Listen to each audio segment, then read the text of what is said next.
Hi folks, hello and welcome back to another video right here on the channel. So, decade is moving along and the wheel's now turned to 1985. As always, sit back, grab a brew and enjoy the year that was.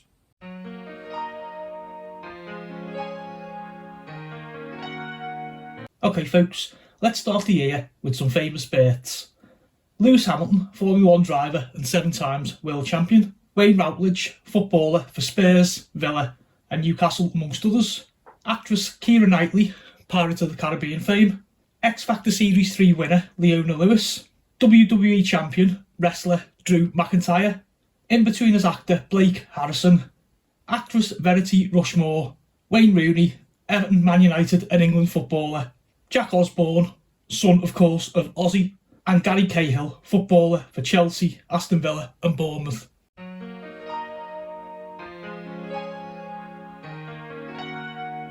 Let's take a look what happened in the news.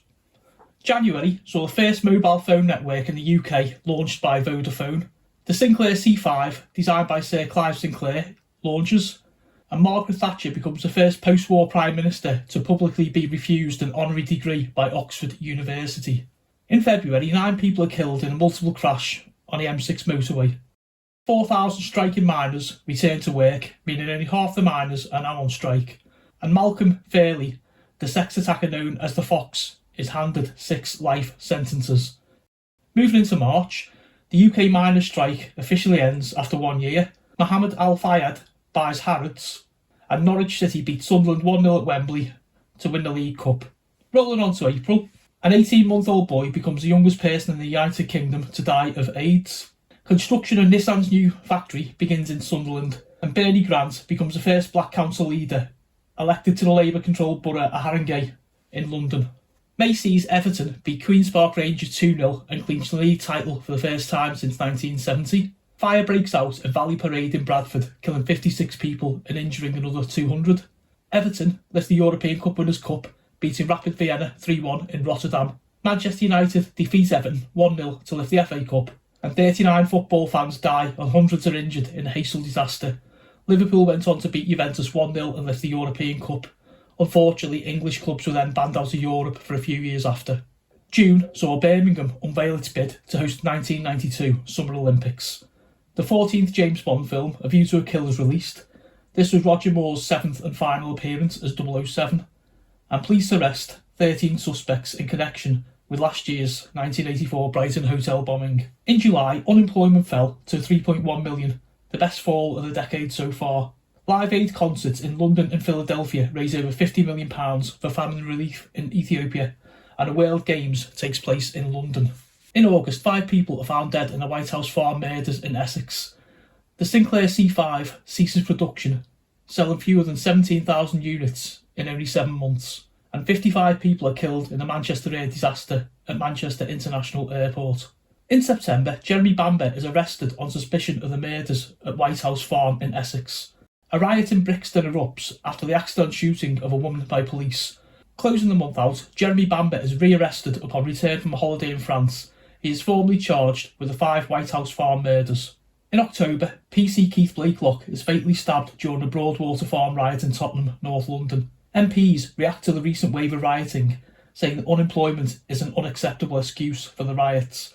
And unemployment is reported to have risen in 70% of Conservative-held seats since October 1984.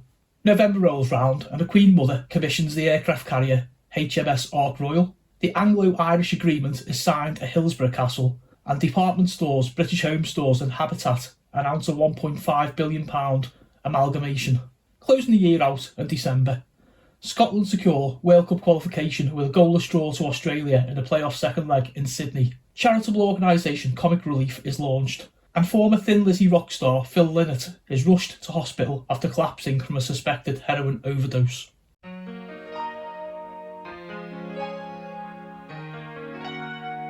Let's take a look at the music of 1985. So the top 10 singles of the year. Number 10, Love and Pride by King. Number 9, Take On Me, a-ha.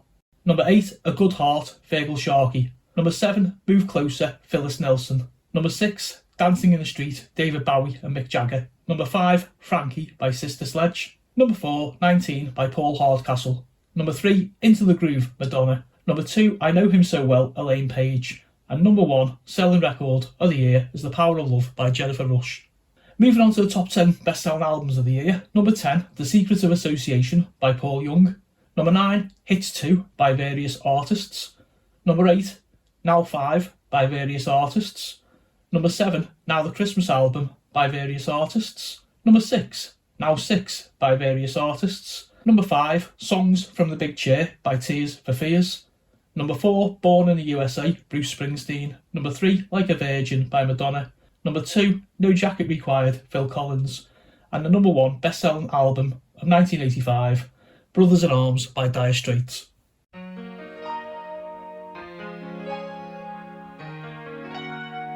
Moving on to the US box office, the top 10 films of 1985.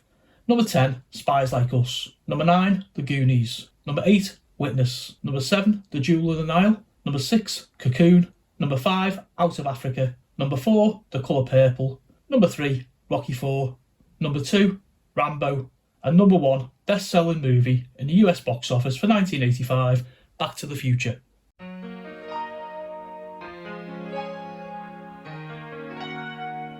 Now for the highlights of 1985 on the box. The network premiere of Superman 2 is on ITV.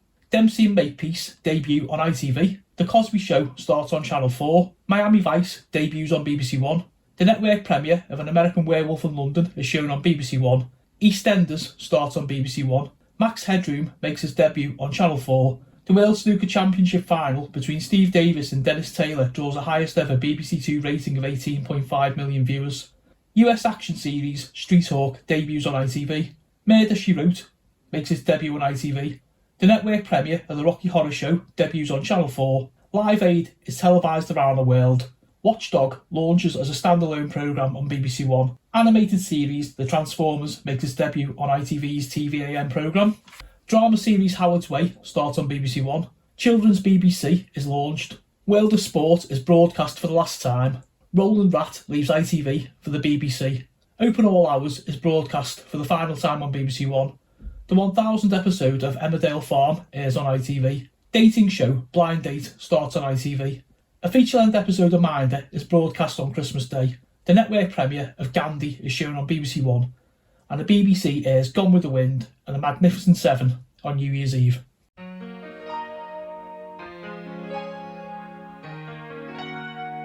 Let's take a gander at the video games news of 1985. Okay, hardware-wise, Commodore released the Commodore 128, Atari released the 520 ST, and Commodore also released the Amiga 1000. The ColecoVision console is also discontinued. The highest grossing arcade game in the UK is Commando, Karate Champ in the US. The best-selling home system is the Commodore 64.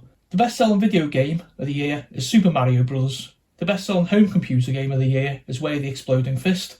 Most notable arcade releases: Konami released Yar Kung Fu, Atari released Paperboy, Atari released Gauntlet, and Sega released Space Harrier.